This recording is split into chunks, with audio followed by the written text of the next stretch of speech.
The notification on my phone lit up like a neon sign in hell. Your ride has been completed. Rate your driver. 3:30 in the morning, and I'm sitting in my beat-up Honda Civic that smells like desperation and yesterday's fried chicken, waiting for the next ping that'll net me another $12 if I'm lucky. James Holloway, former owner of a $22 million ranch, now reduced to driving drunk college kids home from downtown Dallas bars. Life's got a twisted sense of humor. The passenger door slams shut, and I notice she left her purse on the seat. Designer leather probably costs more than I make in a month driving for this rideshare company. The address on her phone shows some fancy office building in the business district. I could keep driving, pretend I never saw it. But something about the brass nameplate catches my eye. Holloway Industries. That's my father's name. Was my father's name. 20 minutes later, I'm standing in the marble lobby of a building that screams, Old Texas Money. The security guard looks at me like I crawled out from under a rock, which isn't far from the truth these days. My boots echo on the polished floor as I approach the reception desk. I'm returning this, I say, holding up the purse. Passenger left it in my car. The night receptionist, a woman in her 50s with kind eyes, takes the purse and checks the ID inside. Her expression changes when she looks at me again. You're James Holloway, aren't you? She asks. Yeah, that's me. You look just like him. Your father, I mean. He died 3 months ago. Did you know he owned 75% of this company? The words hit me like a freight train. My old man, who walked out when I was 12 and never looked back, owned 3/4 of a company I'd never heard of. The same bastard who left my mother to raise me alone while he built an empire in the shadows. No, I say quietly. I didn't know that. She hands me a business card. You should call our lawyer in the morning. There's been an estate issue they've been trying to resolve. I walk back to my car in a daze, but by the time I'm behind the wheel, the shock has crystallized into something harder, something useful. For the first time since Alicia took everything I owned and handed it to her lawyer boyfriend on a silver platter, I'm smiling. The divorce had been a masterpiece of legal warfare. Alicia Holloway, the woman I'd loved since high school, the mother of my daughter, had played me like a fiddle. While I was working 16-hour days trying to keep our ranch afloat during the oil crash, she was busy making friends with Trent Maddox, the slickest divorce attorney in 3 counties. You'll never recover from this, she'd texted me the day the papers were signed. She got the ranch, the trucking business my grandfather built, even my dog. I got to keep my truck and my dignity, except she managed to take the truck too when I couldn't make the payments. But now, sitting in this parking garage at 4 in the morning, I can feel the tables starting to turn. The devil's about to ride shotgun, and Alicia is going to learn what happens when you try to bury a Holloway. The law office smells like leather and old money. I'm wearing my only decent shirt and the boots that have walked me through hell and back. The lawyer, a thin man named Peterson, slides a folder across his mahogany desk. Your father's will is quite specific, he says. 75% of Holloway Industries goes to you, along with several properties and investment accounts. The total value is approximately $43 million. I don't celebrate. I don't even smile. I just nod and ask, what's the catch? No catch. Your father was very clear about his intentions. He'd been trying to locate you for the past 5 years, but your ex-wife's legal team made it difficult. That stops me cold. What do you mean? Peterson pulls out another file. Mrs. Holloway and her attorney filed several restraining orders, claiming your father was harassing your family. They blocked all attempts at contact. The rage builds slowly, like a fire catching kindling. Alicia didn't just steal my present. She stole my chance at reconciling with the old man before he died. She made sure I'd never know he was looking for me, never know he regretted walking away. There's more, Peterson continues. Your father had been investigating some irregularities in your divorce proceedings. Apparently, he suspected fraud. He hands me a thick envelope. Inside are photographs, bank records, and a private investigator's report. The pictures show Alicia and Trent together at restaurants and hotels, dated 6 months before she filed for divorce. The financial records show money being moved from our joint accounts to offshore holdings controlled by shell companies. But it's the last photograph that makes my blood run cold. Alicia and Trent aren't alone. There's a third person in the picture, someone I know very well, Julia Morse, Alicia's best friend and my former business partner, the woman I'd fired 3 years ago for embezzling from our trucking company. The pieces clicked together like a puzzle from hell. Jules had orchestrated the whole thing as revenge for being exposed as a thief. She'd manipulated Alicia into the affair, guided her to Trent, and helped them plan the perfect divorce heist. Mr. Holloway, Peterson's voice brings me back to the present. Are you all right? I'm perfect, I say, and for the first time in months, I mean it. What do I need to sign? 2 hours later, I'm the majority owner of a company I'd never heard of yesterday. My first call is to the bank. My second is to a real estate agent. My third is to Frankie Morales, who runs a boxing gym on the east side of town. Frankie, it's James. I need to get back in fighting shape. About time, boy. You've been looking like a whipped dog for too long. Come by tonight. We'll start working the anger out of your system. Actually, I want to work it into my system. I've got some people who need to learn what happens when you try to destroy a Holloway. Frankie laughs, low and dangerous. Now you're talking my language. Villains have more fun anyway. That evening, I'm at Frankie's gym, hitting the heavy bag until my knuckles bleed. Each punch is Alicia's face. Each combination is Trent's smug smile. Each round is Jules getting what she deserves. You planning to kill them with your bare hands? Frankie asks, wrapping my hands after the session. Nothing that simple, I reply. I'm going to do something worse. I'm going to destroy their lives piece by piece, and I'm going to make sure everyone watches. What's the first move? I pull out my phone and show him a real estate listing. It's the property adjacent to my old ranch, the one Alicia's been trying to buy for 2 years, to expand her operation. I just bought this. Cash offer, 20% over asking. Close this afternoon. Frankie grins. You're going to choke them out. Slowly, methodically. And when they're gasping for air, I'm going to let them know exactly who's holding the rope. The anonymous letters start arriving at Alicia's house 3 days later. Nothing threatening, nothing illegal, just simple messages. You're surrounded. The walls are closing in. Time to pay what you owe. I know she's getting them because Cassie, my 16-year-old daughter, posts about it on TikTok. Some creep is sending my mom weird letters, she says to her phone camera, standing in the kitchen of what used to be my house. Probably some loser who can't handle that she's successful. The irony burns. My own daughter, turned against me by her mother's lies, defending the woman who stole everything from her father.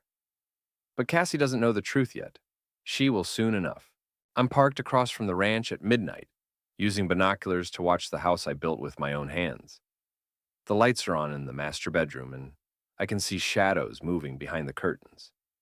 Alicia and Trent, playing house in my bed, spending my money, living my life. But they're not just playing house.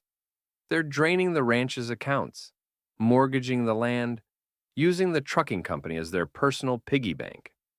The private investigator I hired has documented everything. Fake invoices, inflated expenses, money transferred to accounts controlled by Jules. My phone buzzes with a text from my PI. They're planning something big. Meeting tomorrow night at the Lakewood Motel, room 237. All 3 of them. I smile in the darkness. Time to crash their party. The next evening, I'm in the motel parking lot, camera ready. Through the window of room 237, I can see them clearly. Alicia, Trent, and Jules, hunched over a laptop and stacks of papers. I can't hear what they're saying, but I can see enough to know they're planning their next move. That's when I noticed Trent's prized Mustang parked right below the window. Cherry red, fully restored, worth more than most people's houses. He loves that car more than he loves my ex-wife. I walk over to it casually, like I'm heading to my own room.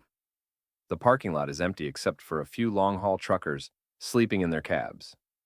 I pull out my pocket knife and drive it into the sidewall of his front tire. Then, the back tire. Then, the other side.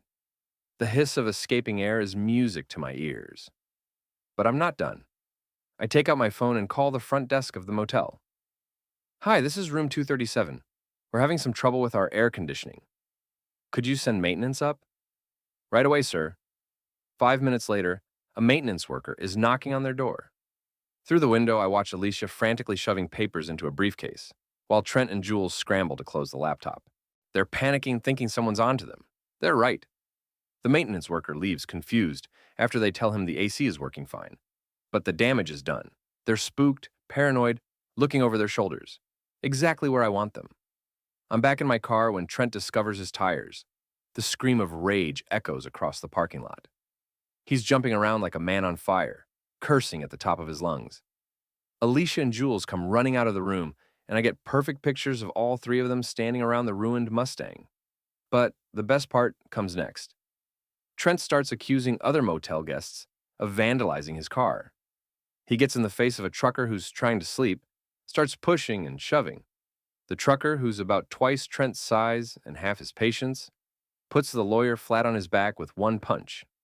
I'm laughing so hard, I can barely hold the camera steady, but I get every second of it on video. The next morning, I'm at Frankie's gym, showing him the footage on my phone. "That's beautiful work," he says, admiring the video of Trent getting knocked out. "But you know they're going to figure out it was you eventually." I'm counting on it. The fear is just the appetizer. The main course comes when they know exactly who's hunting them. What's next? I pull up another real estate listing on my phone. The water rights to the creek that runs through the ranch. They need that water for the cattle operation? Guess who just bought the company that controls those rights? You're going to cut off their water? I'm going to do something better. I'm going to make them beg for it. That afternoon, I call Alicia for the first time since the divorce was finalized. She answers on the fourth ring, her voice tight with tension. "What do you want, James?" "Just calling to check on our daughter. I heard she's been posting some interesting videos lately." "Stay away from Cassie. The restraining order is still in effect." "Actually, it's not. I had my lawyers check. Turns out some of the paperwork was filed incorrectly." "Funny how that happens when you rush things."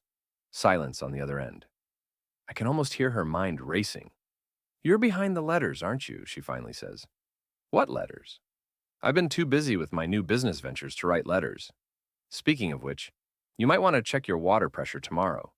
I hear there might be some issues with the supply." I hang up before she can respond. Round 2 complete. The charity gala at the Petroleum Club is the social event of the season. All of Dallas high society will be there, including my ex-wife and her boyfriend. They think they belong in this world now. Think they've earned their place among the oil barons and cattle kings. They're about to learn the difference between old money and stolen money. I arrive fashionably late, wearing a tuxedo that costs more than Trent makes in a month. The inheritance has been good to me. I look like I belong here because I do. The Holloway name still means something in Texas, and these people remember my grandfather. Alicia spots me across the room and goes pale. She's wearing a dress that probably cost $10,000, paid for with money she stole from me. Trent is beside her in a rented tux, trying to look comfortable among people who could buy and sell him without blinking. But it's Jules who interests me most. She's working the room like a politician, shaking hands and making connections. She thinks she's untouchable, hidden behind Alicia and Trent, pulling strings from the shadows. Tonight, she learns what happens when you step into the light. I wait until the auction portion of the evening, when everyone's attention is focused on the stage. The current item is a week at a luxury resort in Cabo, donated by one of the oil companies. The bidding is spirited but civilized. That's when I make my move. I've spent the last week preparing for this moment. The private investigator has provided me with everything I need. Hotel receipts, restaurant bills, photographs, text messages. All of it proving that Alicia was cheating 6 months before she filed for divorce. All of it showing how Jules orchestrated the affair as revenge for being fired. But the piece de resistance is the video footage from the motel security cameras, showing all three of them together, planning their next financial crime. I walk up to the AV technician during a lull in the auction. "Excuse me, I have a special presentation for the crowd. It's about charity fraud and how to spot it." The kid, probably making minimum wage, doesn't question the well-dressed man with the confident smile. He takes my USB drive and plugs it into the system. The main screen lights up with a photograph of Alicia and Trent in a hotel room, 6 months before our divorce. The timestamp is clearly visible. A collective gasp rises from the crowd.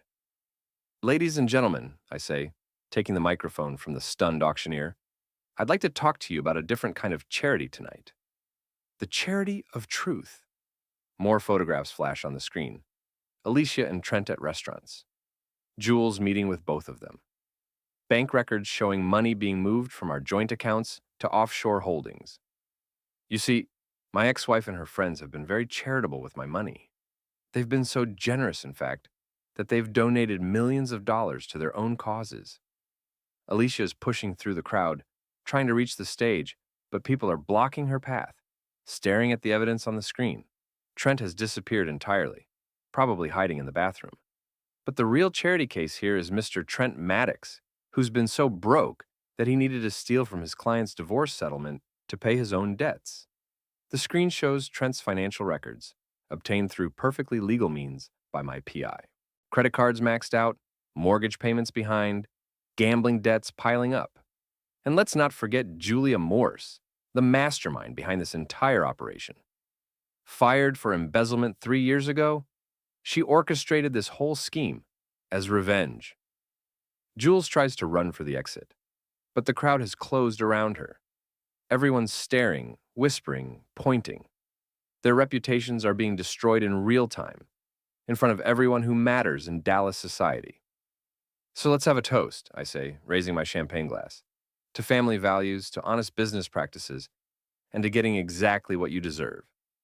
That's when Alicia reaches the stage. She's crying, mascara running down her face, looking nothing like the confident woman who destroyed my life 6 months ago. "You bastard," she screams, throwing her drink at me. "You can't do this." "Actually, I can," I reply, wiping champagne from my shirt. "It's all public record now. Thanks to the investigation, your boyfriend's creditors started when he stopped making payments." The crowd is eating it up. Nothing Dallas society loves more than watching someone fall from grace, especially someone who was never supposed to be there in the first place. Security starts moving toward the stage, but I'm already walking away. I've said what I came to say. The damage is done. As I head for the exit, I can hear Alicia still screaming behind me, trying to explain to a crowd that's already made up its mind.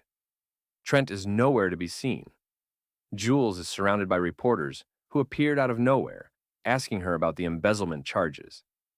In the parking lot, I find Trent sitting on the hood of his repaired Mustang, head in his hands. He looks up when he hears my footsteps. "You destroyed us," he says. "No," I reply, pulling out a crowbar from my truck. "That was just the warm-up."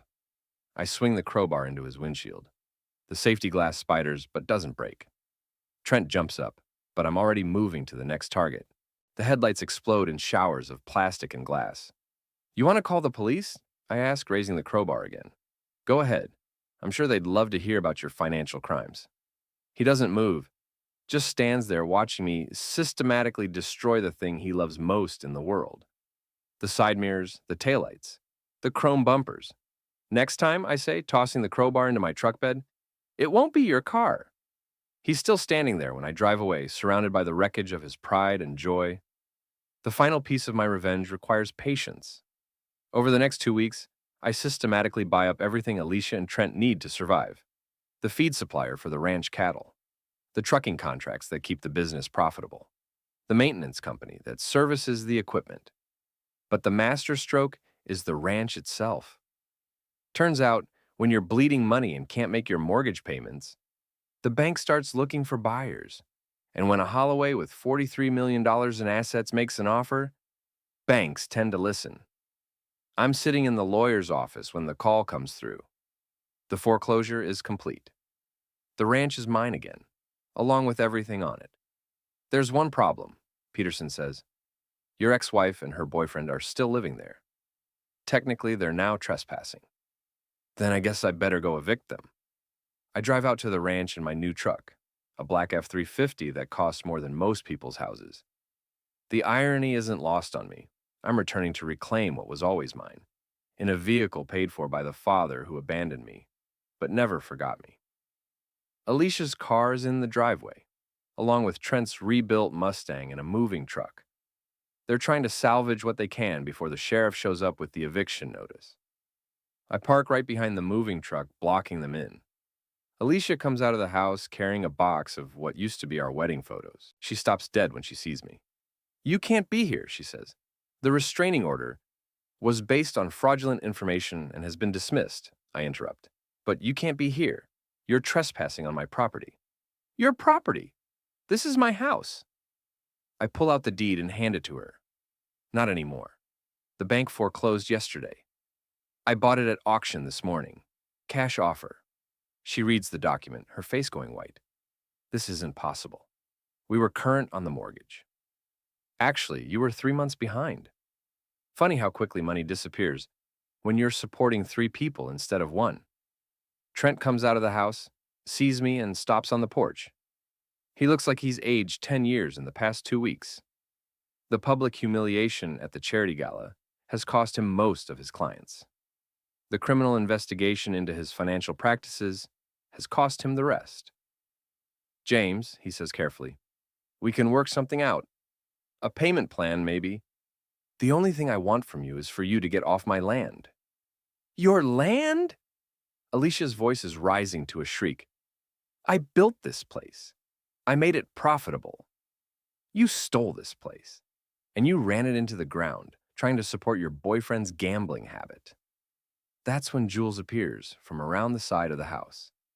She's been hiding, probably hoping I wouldn't see her. But I've been waiting for this moment. Hello, Jules, I say. Funny seeing you here. I thought you'd learned your lesson about stealing from me. I never stole anything, she says, but her voice lacks conviction. I pull out my phone and show her the screen. It's a bank transfer record, showing money moving from the ranch account to one of her shell companies. $50,000 transferred last week. Want to explain what services you provided for that fee? She can't. We all know she can't. The money was payment for her role in destroying my marriage, her cut of the profits from the theft of my assets. You have 1 hour to get your things and leave, I tell all 3 of them. After that, I call the sheriff and have you arrested for trespassing. Where are we supposed to go? Alicia asks, and for the first time since this started, she sounds defeated. I don't care. You should have thought about that before you decided to destroy my life. That's when Cassie comes out of the house. My daughter, who I haven't spoken to in 6 months, who thinks I'm the villain in this story. She's carrying a suitcase and crying. Dad, she says, and the word hits me like a physical blow. Hello, sweetheart. Mom says you're making us homeless. I kneel down so I'm at her eye level. Your mom made some bad choices, Cassie. She took things that didn't belong to her and hurt a lot of people. Now she has to face the consequences. But where will we live? You can live wherever you want. You're always welcome with me. But your mother and her friends need to find somewhere else to go. Cassie looks back at Alicia, then at me. For the first time, I can see doubt in her eyes. She's starting to understand that maybe her mother isn't the victim she pretended to be. Can I stay with you tonight? She asks. Of course. Alicia starts to protest, but I cut her off. Cassie's 16. She's old enough to choose where she wants to live. And after what you've put her through, dragging her into your lies and schemes, I don't think you have any right to object. The moving truck pulls away an hour later, loaded with what little they could salvage. Alicia and Trent follow in their cars, driving away from the ranch they thought they'd stolen forever. Jules is the last to leave. She walks up to me as I'm standing on the porch of my reclaimed home. This isn't over, she says. Yes, it is. The FBI is opening an investigation into your embezzlement activities. The IRS is auditing your tax returns for the past 5 years, and every business contact you've ever had now knows exactly what kind of person you are. You can't prove anything. I smile. I don't have to. The court of public opinion has already reached its verdict. She drives away without another word, leaving me alone with my daughter and my dog, who came running the moment he saw me, abandoning Alicia without a second thought. 2 months later, I'm standing on the stage at the county fair, looking out at a crowd of 500 people. It's the annual Business Awards dinner, where the Chamber of Commerce honors the year's most successful entrepreneurs. I'm receiving an award for Business Comeback of the Year. In the audience, I can see familiar faces. Some are friends who stood by me during the divorce. Others are people who turned their backs when they thought I was finished. All of them are listening as I tell the story of how I lost everything and got it back. But I'm not here to talk about business success. I'm here to deliver the final blow. Ladies and gentlemen, I begin. They say that success is the best revenge, but I've learned that the truth is even better. I pause, letting my eyes scan the crowd. Somewhere out there, I know Alicia is watching. She couldn't stay away, couldn't resist seeing what I'd become. 6 months ago, my ex-wife and her associates tried to destroy me. They stole my business, my home, even my family. They thought they'd buried me so deep, I'd never climb back out. The crowd is silent, hanging on every word.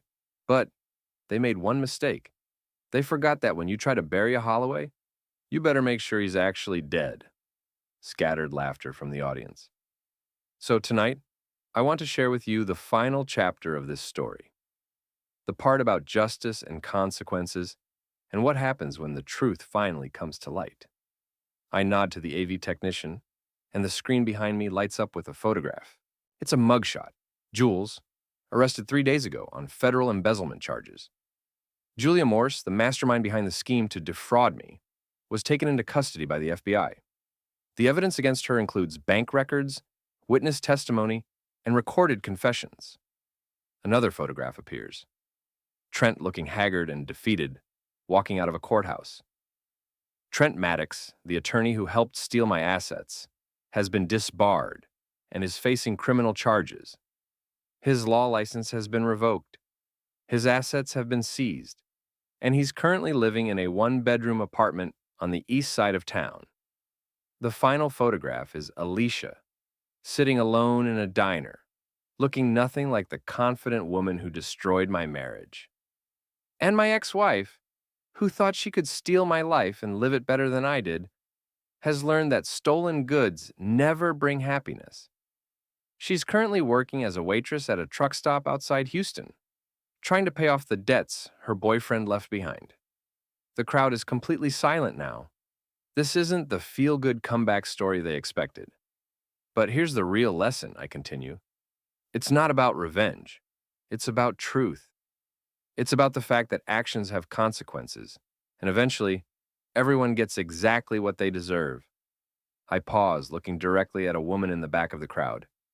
Alicia, trying to hide behind a pillar, but I can see her clearly.